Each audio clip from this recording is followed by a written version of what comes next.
అందరికీ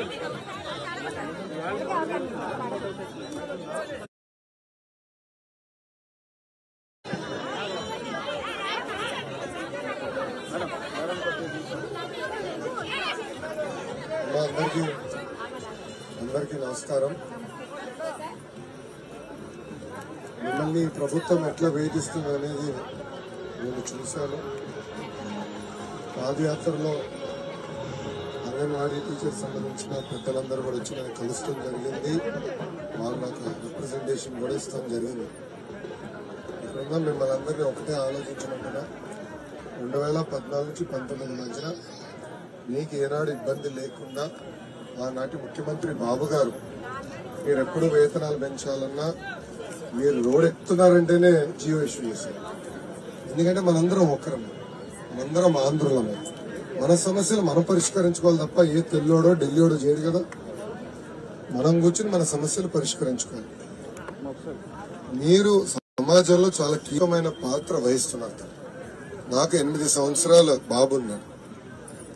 బ్రహ్మణి ఎప్పుడు చెప్పేది, చిన్నప్పుడు మొదటి 3-4 సంవత్సరాలు కీలకమైన 3-4 సంవత్సరాలు, అప్పుడు పిల్లల ఆలోచనలు ఎట్లా మోల్డ్ చేస్తాం, దాన్ని బట్టి భవిష్యత్తు వాళ్ళు అట్లా ప్రవర్తిస్తారని బ్రహ్మణి నాకు పదే చెప్పేది.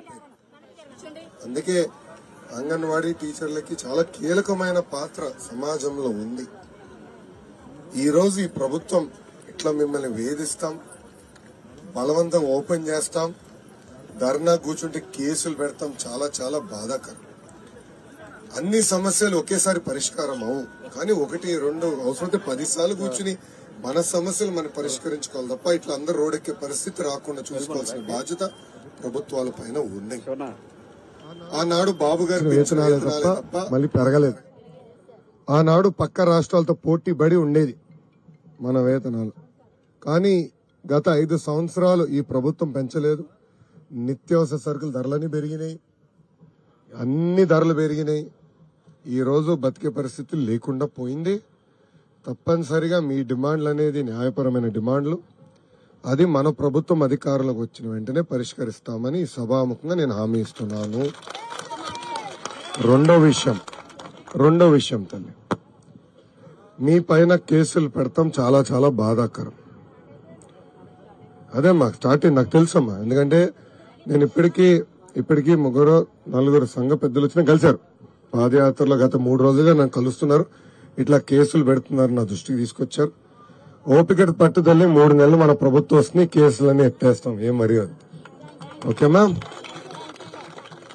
నేను నాడు నేడు ఎప్పుడు మిమ్మల్ని కోరేది ఒకటే ఉంటుంది, పసిబిడ్డలను జాగ్రత్త చూసుకోవాలి, పౌష్టిక ఆహారం ఇవ్వాలి, సమాజం పట్ల ప్రత్యేకంగా మహిళల పట్ల గౌరవించాలనేది అంగన్వాడీ కేంద్రం నుంచి పీజీ వరకు ఉండాలనేది బలంగా నమ్మే వ్యక్తిని. సో దాంట్లో మీరు కీలకమైన పాత్ర వహిస్తున్నారు. మీకు మేము అండగా నిలబడతాం. 3 నెలల ఓపిక బట్టని మన ప్రభుత్వం వస్తుంది. కూర్చుని మాట్లాడుకుని సమస్యలు మనం పరిష్కరించుకుందాం. ఒక ఉదాహరణ, నేను మీ సేవ ఐటీ శాఖ కింద ఉండే తల్లి.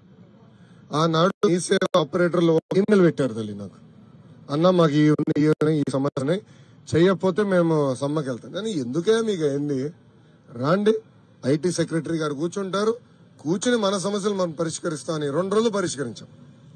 ఇప్పుడు పాపం మీ సేవలు కూడా రోడ్డు మీద పడేశారు. చూడండి ఎంత అన్యాయం. అట్లా ఉండకూడదమ్మా.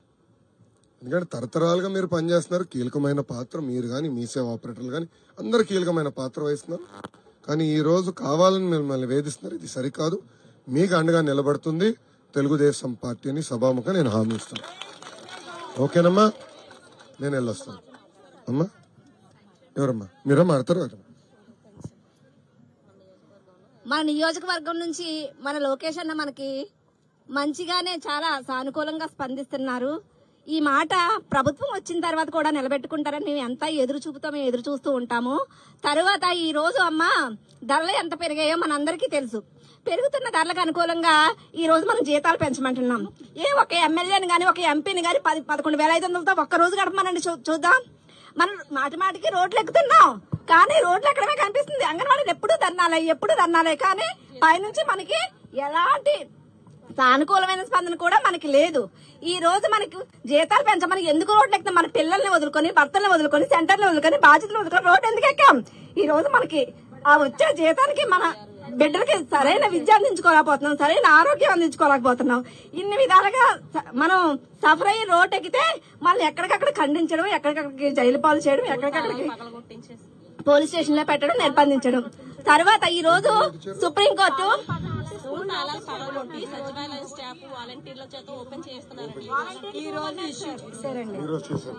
తర్వాత మనకి సుప్రీంకోర్టు మనకి జీవో పాస్ చేసింది గ్రాడ్యుటీ అమలు చేయమని. పాస్ చేసి అప్పుడే మనకి 2-3 ఇయర్స్ అవుతుంది. కానీ మన పక్కనున్న మన తెలంగాణ ప్రభుత్వం దానికి ఒప్పుకుంది, కర్ణాటక ప్రభుత్వం దాన్ని అమలు చేస్తుంది. కానీ మన ప్రభుత్వం సుప్రీంకోర్టు అమలు చేసిన గ్రాడ్యుయేట్ ని మాకు వర్తించండి అంటే అది మేము చేయలేమంటున్నారు. కొన్ని జీతాలు పెంచమంటే అది వాళ్ళ వల్ల కాదంట. మరి ఏది వాళ్ళ వల్ల కాకపోతే మనం అందరం వాళ్ళని అక్కడ కూర్చోబెట్టి దేనికమ్మా? దేనికి చెప్పండి? మన రోడ్లలోనూ ఎండలో తిరగడానికా చెప్పండి? ఈ రోజు పని భారం, పని ఒత్తిడి చాలా ఎక్కువైపోయింది. ప్రభుత్వ ఉద్యోగస్తులు చేసే పనులన్నీ మా అంగన్వాడీ వర్కర్లతో చేయించుకుంటున్నారు. కానీ జీతాల మాటకు వచ్చేసరికి కూలి పని చేసుకునే వాళ్ళకి వచ్చే జీతం కూడా మనకి ఈ రోజు లెక్క కట్టుకోండి. కూలి పని వెళ్లేవారు కూడా రోజుకి 1000 రూపాయలు, 800 పైనే కానీ 500 అలాగే ఎవ్వరు కూడా కూలి పనికి వెళ్లే వాళ్ళు తెచ్చుకోవట్లేదు. అంటే మన జీతం వాళ్ళ సాటి కూడా ఈ రోజు లేదు. పని భారం, పని ఒత్తిడి కొండంత, మనకి ఇచ్చేది ఎలకంత. దయచేసి తర్వాత ఇప్పుడు సంక్షేమ పథకాలు కొన్ని పెట్టారమ్మా. సంక్షేమ పథకాలు అర్హులైన వాళ్ళకే కదా పెట్టారు. మీరు అంగన్వాడీ టీచర్ కదా, మీరు ప్రభుత్వ ఉద్యోగంతో సమానం కదా, జీతం లేదు అక్కడ. అలాగనే మనకి పర్మనెంట్ లేదు, మాటకి ప్రభుత్వ ఉద్యోగం అంతే. కానీ సంక్షేమ పథకం మన ఇంట్లో వికలాంగులు ఉంటున్నారు, వృద్ధులు ఉంటున్నారు, హెల్త్ బాగోలేని వాళ్ళు ఉంటున్నారు, వితంతువులు ఉంటున్నారు. ఈ పెన్షన్లు ఏమి కూడా అంగన్వాడీ టీచర్ ఉన్న ఇంట్లో అంట వర్తించమంట. ఇది ఎక్కడ న్యాయం చెప్పండి అమ్మా? ఇది ఎంతవరకు సంబంధించి చెప్పండి. దయచేసి మేము ఈ రోజు ప్రతి ఒక్కరు కూడా తేలిగ్గా మాట్లాడుకుంటారు మేము రోడ్ ఎక్కితే. కానీ మా వెనకాతల చాలా సమస్యలు ఉంటాయని మేము రోడ్ ఎక్కుతున్నాం. కానీ మాకు అన్ని బాగుండి మాకు సరదా చెప్పండి. ఇలాగ అన్ని వదిలేసుకొని 9 గంటల నుంచి 5 వరకు 3 రోజులు బట్టి ఇలాగ మేము టెంట్లు వేసుకొని చేయడానికి మా ఆడవాళ్ళం మేము వస్తున్నాం అంటే మా కడుపు ఎంత రగిలిపోయి కడుపు ఎంత మండుతుందో కనీసం మీరు అర్థం చేసుకొని మా ఎంత మీరు నిలబడతారని. అలాగే మన నియోజకవర్గంలో 1500 పైగానే అంగన్వాడీ సెంటర్లు ఉన్నాయి. మాకు మేనిఫెస్టో రూపంలో మా సుప్రీంకోర్టు అమలు జీవో పాస్ చేసిన గ్రాడ్యుయేటీ మా జీతాల పెంపు మేనిఫెస్టోలో పెడితే కనుక మా 1500 కుటుంబాల నుంచి 10,000 ఓట్లు లేవన్నా మనకి పడతాయి. ఈ ఓట్లన్నీ మన ప్రభుత్వానికి వేస్తామనేసి మా యూనియన్ తరఫు నుంచి మేము మాట ఇస్తున్నాం, సపోర్ట్ చేస్తున్నాం. అమ్మా ఒక్క నిమిషం దయచేసి, ఇక్కడ అందరూ కొంచెం ఓపిక వినాలి. మేనిఫెస్టోలో సూపర్ 6 బాబు షూరిటీ, భవిష్యత్ గ్యారంటీ మీకు తెలుసు.